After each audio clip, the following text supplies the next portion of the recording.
Jusqu'à l'âge de 6 ans, Baba Meir n'a jamais vu un animal impur. Il jeûnait une semaine entière comme ça. Dès le mercredi, il se mettait au lit. On voyait même les orbites qui commençaient à rentrer dans les yeux comme ça. Bon, c'est des degrés que je demande à tout le monde de ne pas faire. C'est pas pour nous. Puis une fois, il a été curieux, il a regardé et il le voit sortir de l'eau plein de sang. Plein de sang. Ben, je sais pas, j'ai retrouvé ce matin vide et 50 shekels sous la bouteille. Comment ça se fait? Qu'est-ce que vous faites, le d'arabe? Il dit, les Arabes sont en train d'envoyer des missiles. J'attrape les missiles. Il y avait un couple qui n'avait pas d'enfant. Et ils sont venus voir Baba Saleh. Ils habitaient à Tibériade, dans le nord du pays. Ils sont venus jusqu'à Netivot. À l'époque, c'était un voyage de 7-8 heures, d'accord? C'était une vraie expédition.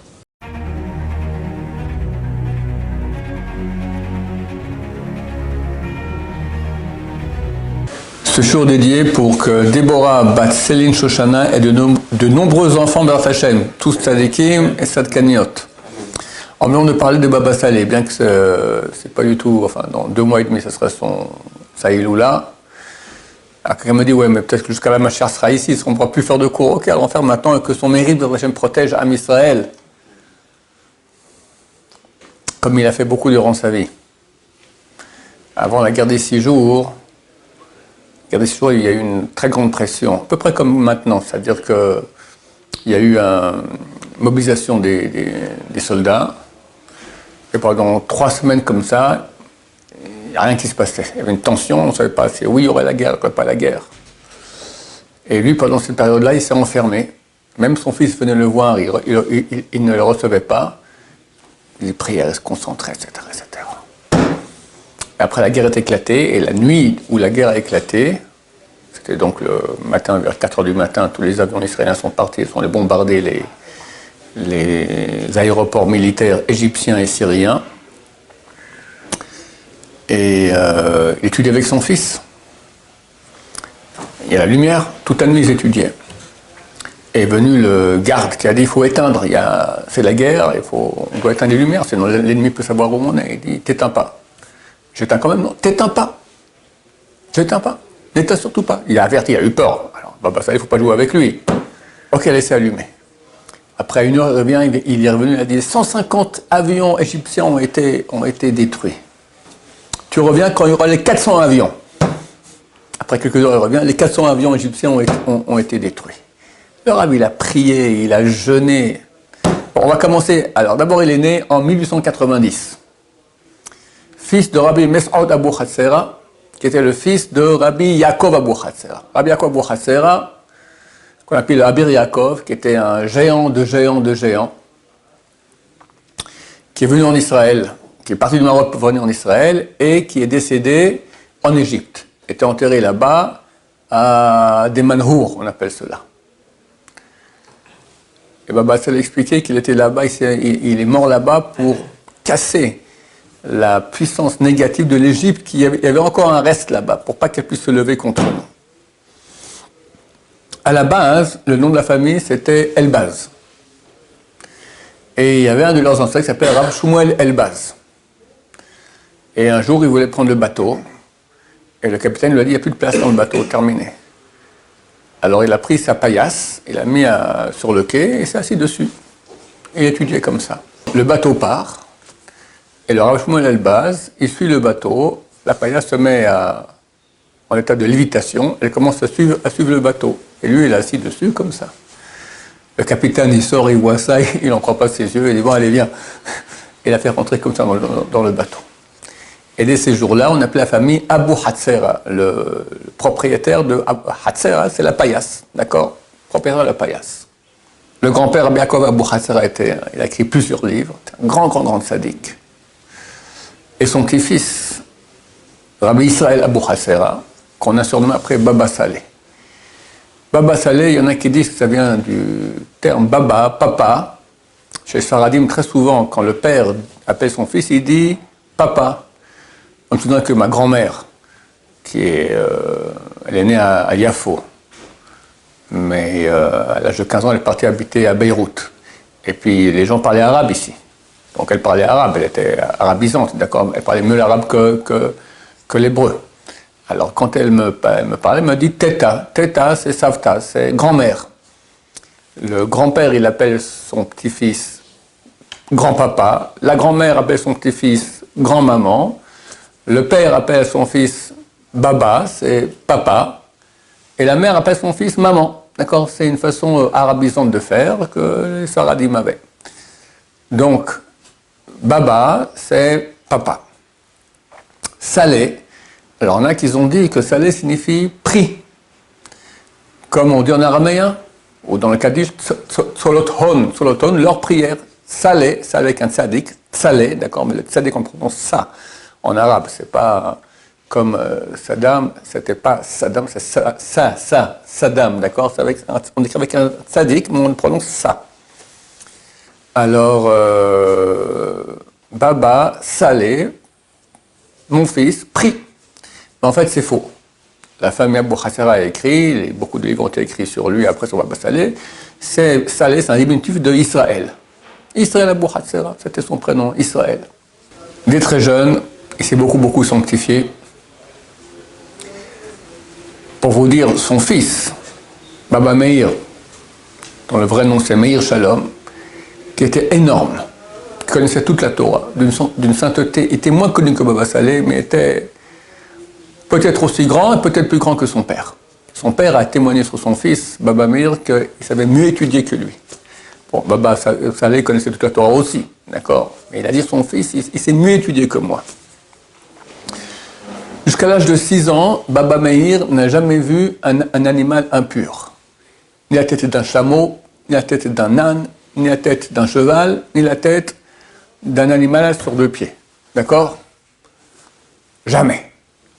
Pour dire la sainteté, c'est permis. Tu as le droit de regarder la face d'un animal impur ou d'un homme impur. Mais c'est vrai que c'est pas bien pour la neshama.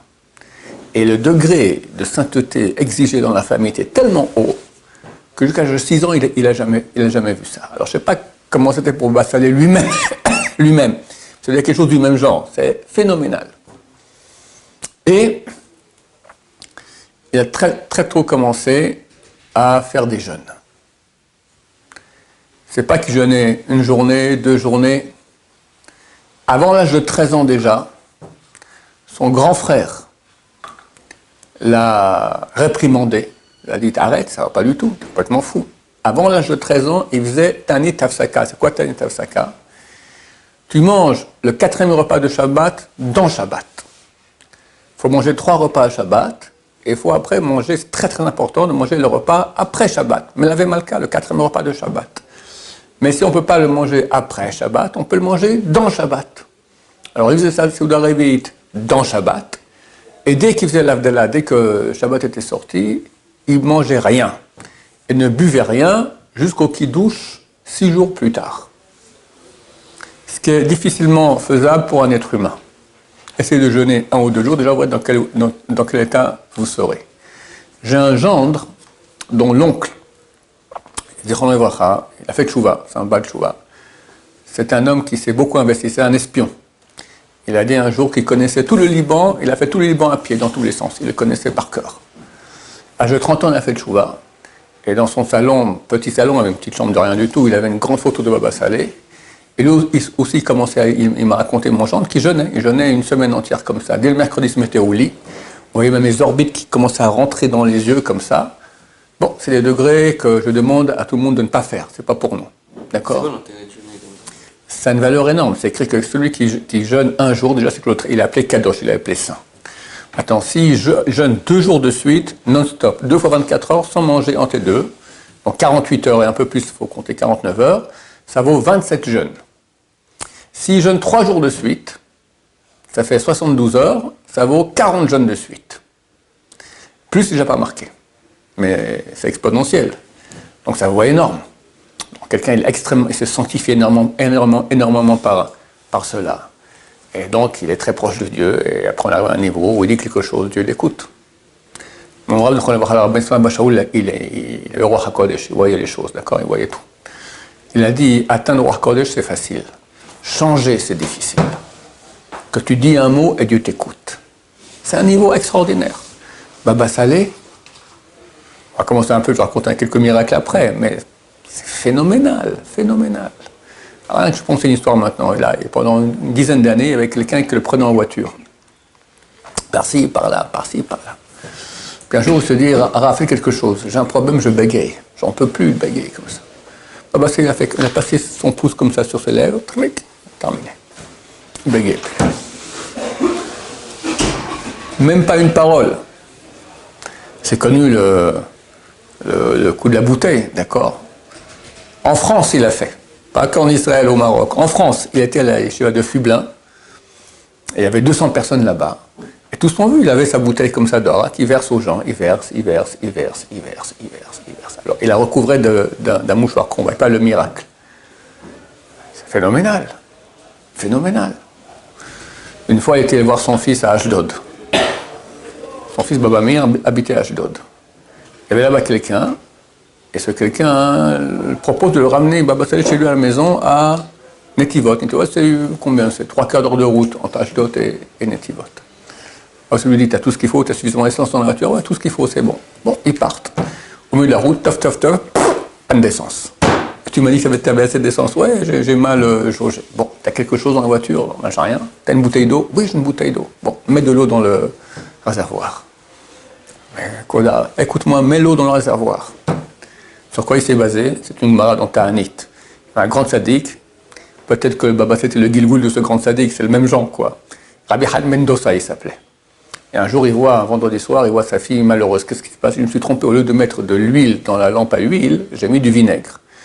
Alors Rabbi Mendoza lui a dit, celui qui a dit à l'huile de brûler, il dira au vinaigre de brûler.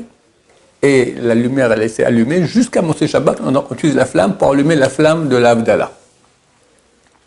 Vous savez, fait le même coup avec l'eau. Il a dit, celui qui a dit au pétrole de brûler dans les voitures, il peut dire à l'eau aussi. Ils ont mis l'eau, ils démarrent, ils ont démarré. Bon, ils avancent, ils partent, etc. Et là, la Netivot, et il dépose Baba Saleh chez lui, et Baba Saleh lui dit, viens prendre un café chez moi. Non, j'ai une course à faire. Viens avant la course, viens chez moi boire un café. Non, je dois faire ma course. Bon. Le type a été remplir de l'essence. Après, il est revenu chez Baba Saleh. Baba Saleh voit, tout lui a dit, c'est dommage. Tu aurais laissé l'eau dans le réservoir, plus jamais tu aurais dû remplir de l'essence dans ta voiture. Ça aurait été pour l'éternité. À notre génération, c'est phénoménal. Donc tu me dis à quoi ça sert ces jeunes? Ben alors, ça sert énormément. Mais c'est pas que ça. Il y avait une sainteté énorme. Ça veut dire, dans la famille Baba Saleh, la grande spécialité, c'est pas regarder les femmes. Tu as le droit de parler à une femme. Tu n'as pas le droit de la regarder. Maintenant, la nuance entre la voir sans la regarder et la regarder, elle est très fine. Surtout si elle est belle. Il faut arriver à la voir sans jouir de sa beauté. Bon, pour certaines personnes, c'est presque un tour de magie. C'est comme la vendeuse ici qui a 70 ans et des poils, alors il lui manque quelques dents, ça va, tu peux lui parler, tu n'es pas trop touché par ça. Mais si elle n'existe pas, je suis en train de parler de façon imaginative, mais si elle est belle, tu la vois, tu jouis de sa beauté, c'est interdit de la Torah. Vous ne vous prostituerez pas après vos yeux, vous ne poursuivrez pas vos yeux auprès desquels vous vous prostituez. C'est quoi les yeux? Jouir de la beauté d'une femme. Et sur quoi ses mains? Et que ses mains sont déjà très belles? Alors, chaque fois qu'on jouit de la beauté d'une femme, c'est interdit. C'est marqué. Celui qui exprès va donner de la monnaie à une femme pour voir son petit doigt. Elle a un petit doigt tellement mignon. Tu comprends le niveau de Chazal, on ne parle pas de regarder sa jambe ou autre chose comme aujourd'hui, d'accord? Voir son petit doigt. Mais il a fait exprès de donner la monnaie pour voir son petit doigt, c'est marqué, même s'il a des actions aussi grandes comme Moshe Rabbeinu, il ne sera pas nettoyé, il ne sera pas soustrait à la sentence de l'enfer. À moins qu'il fasse chouva. Donc chez eux, c'était Kadosh. Ça provient de Rabbi Yaakov Abu Hassera, le grand-père de Baba Saleh, qui apparaît-il dans la famille, il y a un parchemin écrit par lui, il a dit « Je m'engage que tout celui de ma descendance qui fera attention de ne jamais voir une femme, pas 999 fois sur 1000, jamais il aura les pouvoirs spéciaux de notre famille, qui sont extraordinaires jusqu'à aujourd'hui. » Aujourd'hui, c'est le petit-fils de Baba Saleh, le fils de Baba Meir, Rabbi Yaakov Abu Hassera, Rabbi Levi Abu Hassera, Anaria, Yahweh HaKodesh. Racontez l'histoire du portable, je la raconte, c'est une histoire qu'il faut connaître. Tu peux raconter ça? C'est le Rav Zaïd qui raconte ça. Rav Zaïd, c'est un rabbin très connu ici en Israël, qui fait beaucoup de conférences, il parle, etc., etc. Puis il est très proche de Rabbi David Abou Hatzera. Et on l'a invité à passer un Shabbat entier avec 36 jeunes filles non mariées, dont la plus jeune a 30 ans. Des vieilles filles, des filles qui n'arrivent pas à se marier. Donc, les femmes d'habitude tristes, les pauvres, parce que son âge de se marier, bientôt j'arrive à l'âge limite où on ne peut pas avoir d'enfants, j'arrive toujours pas à se marier. C'est très difficile, un Shabbat entier, à leur mettre de la joie, la confiance en Dieu, etc. Alors auparavant, il est allé voir son Rav, le Rabbi David Abou Hatzera. Qu'est-ce que je leur dis? Le Rav leur a dit, dis-leur de se débarrasser de leur iPhone. Oh, c'est pas des femmes orthodoxes. Elles sont religieuses, mais pas orthodoxes. Le iPhone, on sait aujourd'hui, c'est le troisième bras ou le premier bras parmi les 3 bras qu'on a. Le iPhone, encore 2 bras. D'accord, quelqu'un de couper le bras, c'est presque impossible. Top, le Rav il a dit. Bon, tout le Shabbat se passe très très bien, ils chantent, enfin lui il chante pas elle, etc. Des livres de Torah, une bonne ambiance. Puis après il leur dit, après l'Abdallah, une surprise. Ah, extraordinaire. Bon, lui il a mal devant tout le Shabbat déjà, comment il va leur annoncer la nouvelle? Après l'Abdallah, il leur dit, écoutez, voilà, j'étais chez Rabbi David Abou Hatzera, je lui ai dit que j'aurais un Shabbat avec vous. Il m'a dit, et je lui ai demandé, qu'est-ce que je vous dis? Il m'a dit que vous débarrassez de votre iPhone. Vous débarrassez de votre iPhone. Silence. 5 minutes, on entend à peine une petite mouche, bzz, d'accord, silence, qui pèse des millions de tonnes. Après 5 minutes, une fille dit, ok, allez, moi je donne mon iPhone. Après 2 autres. Et comme ça, en 1 heure, 35 filles ont donné leur iPhone. Il prend les noms de chacune, comme ça, il prend la voiture pour aller directement en Aria chez Rabbi David. Sur la route, quelqu'un klaxonne derrière, tout ça va. Il s'arrête, c'est la 36e qui est aussi, elle a donné aussi. C'était Rosh Chodesh Tammuz. Il arrive chez David, Rabbi David regarde la liste, il dit jusqu'à Tou B'Av. Tou B'Av, c'est 45 jours plus tard, 1 mois et demi. Jusqu'à Tou B'Av, tout le monde sera fiancé. Et jusqu'à Tou B'Av, toutes ces filles se sont fiancées. Et Rav Zaïd l'a dit, mais c'est pas possible, comment, grâce à quoi? Il dit, mais elles ont fait un korban, elles ont fait un sacrifice d'holocauste.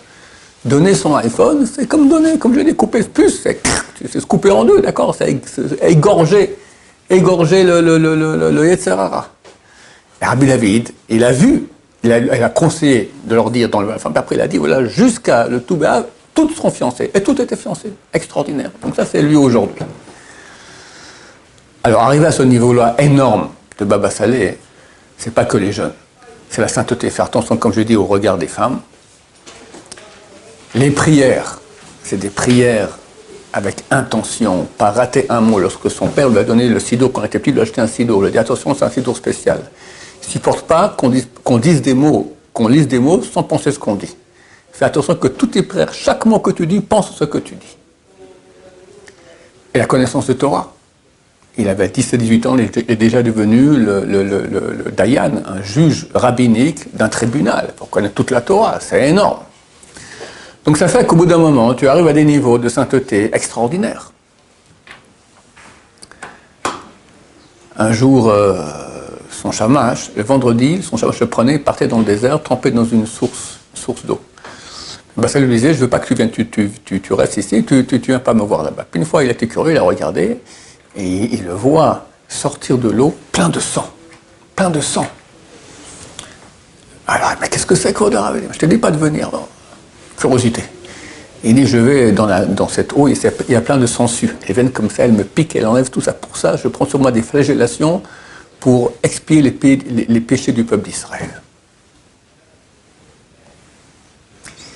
Il y avait un cousin à lui, on l'appelle le Baba Salé d'Algérie, qui habitait Colombéchar.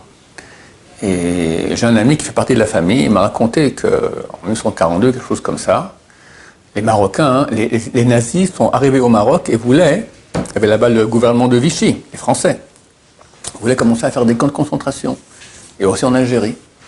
Quand Baba Salé est allé voir son cousin à Colombéchar, et tout après-midi du Shabbat, ils sont montés dans un grenier comme ça, ils ont fait des cabanes comme ça, et voilà, ils ont annulé le décret. Baruch Hashem, jamais les nazis n'ont rien pu faire, ni en Algérie, ni au Maroc.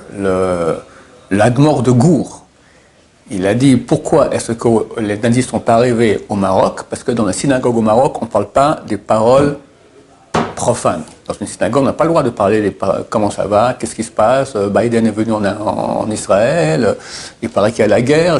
Interdit, on parle ou Torah ou mitzvot. Avise la population, parce qu'ici en Israël, Baruch Hashem, où je suis à Jérusalem, Baruch Hashem, ça ne parle pas. Et j'étais des fois dans des synagogues en France, mais c'était malheureux comme tout. Le rabbin tapait, ta.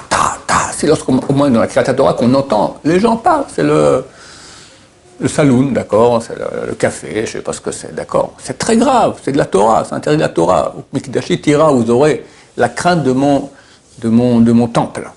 Et chaque synagogue est appelée un petit temple, donc c'est interdiction de parler des paroles de Chol, profane, pas des paroles de Lachon Hara, que ça aussi ils en parlent, d'accord.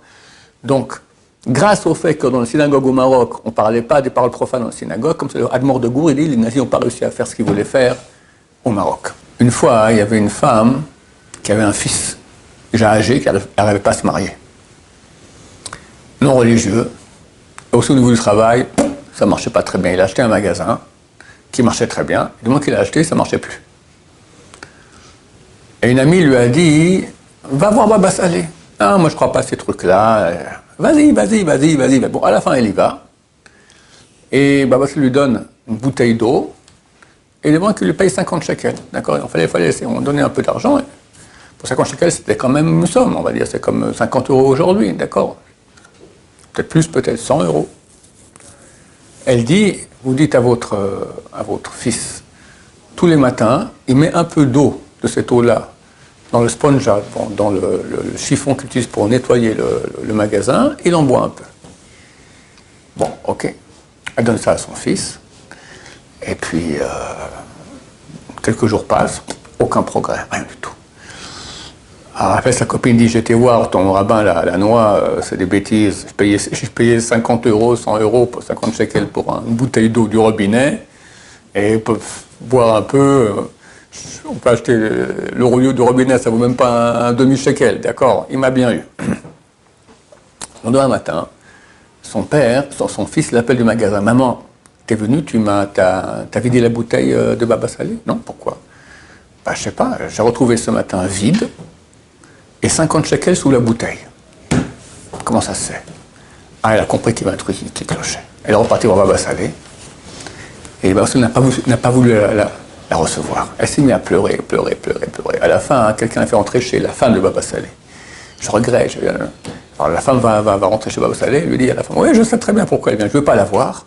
Dis-lui que c'est bon. Tiens, redonne-lui une bouteille, mais que plus jamais elle parle mal sur les rabbins. Et le fils a continué. En quelques jours, il a trouvé la fiancée, le magasin a commencé à bien fonctionner, Baruch Hashem. Et ça, c'est un miracle parmi des milliers. On est maintenant en guerre, il y a des missiles qui viennent de nos ennemis. Alors, il y a quelqu'un qui habite dans mon quartier qui était le gendre de Baba Salé, il s'appelle le Rav Mograbi. Et il a raconté qu'une fois il rentre chez Baba Salé, il le voit, il fait comme ça. Qu'est-ce que vous faites, Claude Arabe? Il dit, les Arabes sont en train d'envoyer des missiles, j'attrape les missiles. Et on a vu tellement de cas dans la guerre, des fois, dans des missiles, il y a eu cette guerre-là, le missile partait, il tourne, il revient sur sa base où il explose. Il y a un qui a explosé ici, il a fait plusieurs dizaines de morts, ils ont accusé Israël, d'accord, c'était eux-mêmes, d'accord. C'est certainement Baba Salé ou d'autres Sadikim de la même trempe qui attrapent les missiles en route et les font s'exploser sur nos ennemis, Bezrat Hashem. Bon, encore beaucoup de choses à dire, vraiment beaucoup. Allez, on va rajouter encore 5 minutes, Bezrat Hashem.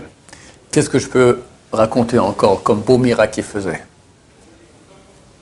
Un amour d'Israël extraordinaire. Il passait son temps presque qu'à bénir. Il bénissait les gens toute la journée. Une histoire affreuse. J'ai beaucoup d'histoires pour raconter, une histoire affreuse. Il y avait un couple qui n'avait pas d'enfant. Et ils sont venus voir Baba Salé. Ils habitaient à Tibériade, dans le nord du pays. Ils sont venus jusqu'à Netivot. À l'époque, c'était un voyage de 7-8 heures, d'accord. C'était une vraie expédition. Et ils rentrent chez Baba Salé. Ok, c'est bon, attendez, je vais prier pour vous. Ils vont dans le salon. Ils attendent 1 heure, 2 heures, 3 heures, 4 heures. À la fin, c'est déjà le soir. La femme dit à son mari, écoute, le dernier bus, il part maintenant. Je ne vais pas passer la nuit ici. Faut pas rester ici, hein. Ils sont partis. Le moment où Baba Salé demande au Shamash, ils sont là, ils sont partis. Dommage. Le lendemain, le mari revient. Ah bah, ça lui dit désolé. J'attendais que vienne le moment où je pouvais faire le bénédiction. Il est arrivé, vous n'êtes déjà plus là. Désolé, tu n'auras plus jamais d'enfants. Ouvre un Talmud Torah, tu auras des élèves, c'est considéré comme des enfants. Phénoménal. Comment ça, j'attends le moment Regarde, je suis ni toi ni moi ni Baba Saleh. Lui, il priait, il attendait le moment que du ciel et des fois, tac, il voit des choses que nous on ne voit pas, que le moment adéquat pour quand il peut faire la bracha. C'est pas à chaque moment, d'accord? Il prie, il attend que ça va arriver, hop. Maintenant, si ça ne marche pas, ça ne marche pas. Le grand-père de Baba Saleh, c'était Rabbi Yaakov. Il avait une table qu'il avait confectionnée exprès, qui correspondait aux mesures du tabernacle.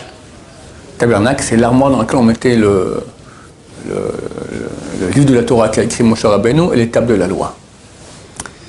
Et Baba Saleh, le repas de midi, Shabbat, mangeait seul. Les autres repas, il y a du monde, etc. Il mangeait seul. Il faisait des intentions kabbalistiques extraordinaires. Et il a hérité la table de son grand-père, Rabbi Yaakov Abu Hassera. Cette table existe encore aujourd'hui, il y en a encore une deuxième aussi du même. Il y a deux modèles. Et le Rabbi Salman Bachou, une fois, était allé voir Baba Saleh. Et donc, il y avait des repas comme ça. Et lui, il était dans son coin des fois, comme ça. Il mangeait un tout petit peu. Rabbi Salman Bachou l'a dit au type qui l'accompagnait, t'as vu, le Rav, comme il mangeait, il mange avec les intentions kabbalistiques du Kohen Gadol Yom Kippour. Le type, il dit non, moi, j'ai rien vu. Bon, il n'y a rien du tout, d'accord. Il fallait connaître pour pouvoir voir. Et puis, des fois, il était super furieux parce qu'une fois, il avait un appartement ici à Jérusalem. Et il voulait faire, je ne sais plus ce que c'était, un Siou Masechet ou une Iloula. Il voulait faire en privé. Et ça, c'est celui qui venait. Plein de gens sont arrivés là-bas et lui était furieux parce qu'il sait qui il veut pas, d'accord. Il a arrêté au milieu, il est parti. Et son gendre raconte que des fois, il y avait des gens qui étaient à table avec lui et il disait à son gendre, tiens, donne-lui ce verre-là à boire. Et qui s'endorme, d'accord. Le type buvait le verre, il s'endormait comme ça. Et tous les gens qui voulaient qu'il se réveillait, restaient réveillés, comme ça, les gens s'endormaient. Même à distance, il pouvait faire ça. C'était à l'époque, au Maroc, à 9h du soir, il y avait un préposé Goy là-bas, à la station d'électricité, qui arrêtait l'électricité dans tout le village.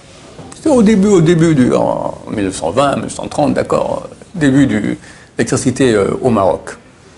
Et il y avait une soirée chez Baba Saleh, tout le monde chantait, tout le monde dansait, on buvait, c'était des vrais Torah.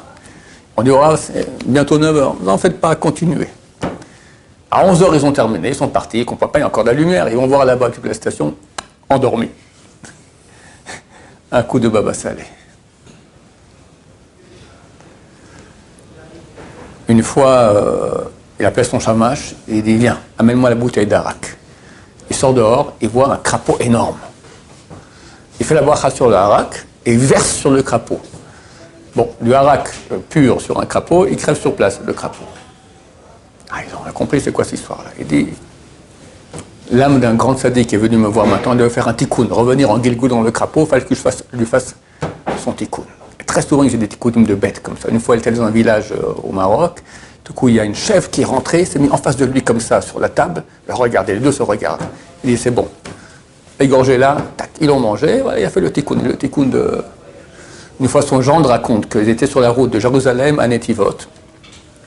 Baba Saleh dit au conducteur, rentre ici, là.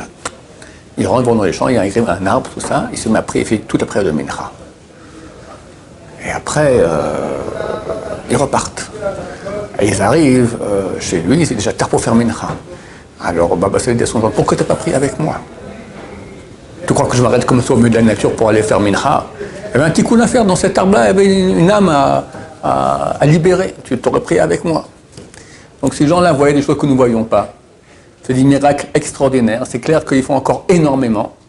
On va finir avec une dernière chose. Une fois, il y a un type qui est venu de Netivot à Jérusalem voir Rav Mordechai Sharabi. Je crois que cette semaine, la semaine passée, il y a eu sa Iloula. Rav Mordechai Sharabi, c'était un des plus grands kabbalistes de l'époque. Yéménite d'origine, tzaddik extraordinaire. Et il demande au garçon là, d'où tu viens de Netivot? Tu habites à Netivot, tu viens me demander à moi une bénédiction? Et tu es là-bas, Baba Saleh, Rabbi Saleh Abu Hassera. sache que Baba Saleh a les mêmes traits que le Baal Shem Tov. Et moi je pense, c'est moi qui pense, que c'est un Gilgul du Baal Shem Tov. Le Baal Shem Tov s'appelait Rabbi Israël, il s'appelle Rabbi Israël. Il lui ressemble. Et Baba Saleh était un fervent de Chassidoute. Une fois, un rabbin est venu, il a vu à la bibliothèque, il a vu plein de livres de Chassidoute. Il a dit, mais vous étudiez la Chassidoute depuis l'âge de 16 ans. J'ai connu la Chassidoute, je connais tout par cœur. D'accord. Et son fils, Baba Meir Idem, et Rabbi David de Abu Hassan Ariya. Dernièrement, Rabbi David a publié une très belle édition de tous les écrits de Rabbi Nachman de Breslev. Assez frais. Donc j'ai eu la Chassidoute, c'est super, super, super important. Ils se comportent comme des Chassidim. La Chassidoute, c'est une partie un mouvement qui a commencé avec le Baal Shem Tov il y a 300 ans, qui met beaucoup l'accent sur la joie, qui met l'accent sur le tzaddik qui fait un peu l'intermédiaire entre Dieu et les hommes, et il parle beaucoup de mystique juive accessible au commun du peuple. Et le monde ashkénaze, qu'on appelle l'Italie, était très très contre la Chassidoute. C'est le Gaon de Vilna. Les deux vivaient à la même époque, de deux géants Torah, entièrement pas d'accord entre eux. Ça fait beaucoup, jusqu'à aujourd'hui, ça fait des marlocotes, des disputes entre eux. Maintenant, il faut se calmer. Baruch Hashem, tout le monde sait que les deux mouvements sont kadosh. Pourquoi ils sont pas d'accord? Parce que c'est pas la même façon de faire. Regarde, moi par exemple, je suis l'Itaï. J'ai été éduqué de la façon l'Itaïte, non chassidique. Et je suis en train de me calmer, Baruch Hashem. Mais ça a pris du temps, hein, j'ai 63 ans. Parce que c'est très pas notre façon de faire. On a été éduqué tout à fait autrement. Mais c'est certain que c'est un mouvement qui est kadosh, d'accord, c'est évident. Simplement, c'est deux façons de faire. Et celui qui est éduqué d'une façon, c'est toujours un peu dur pour lui de passer dans l'autre façon de faire. Mais ce sont deux mouvements entièrement kadosh. Et Baba Saleh faisait partie du mouvement chassidi. D'ailleurs, quand il est arrivé en Israël, il habitait un certain temps à Yavne. Et il y a un Rav Litaï qui est venu le voir et il a dit, Baruch Hashem, nous on est Litaï, on n'aime pas la chassidoute, on n'a aucun livre de chassidoute, on est contre le Baal Shem Tov, tout ça. Baba Saleh, il a entendu ça. Quand il est parti, il a dit, on part ce soir encore, on quitte la ville. Je ne peux pas habiter dans une ville où il y a quelqu'un qui n'aime pas la chassidoute et le Baal Shem Tov. Moi, je pense que c'était un Gilgul, une réincarnation du Baal Shem Tov, qui est venu ici pour aider le peuple d'Israël avant la Géoula. Baruch Adonai, l'Olam, Amen, Amen.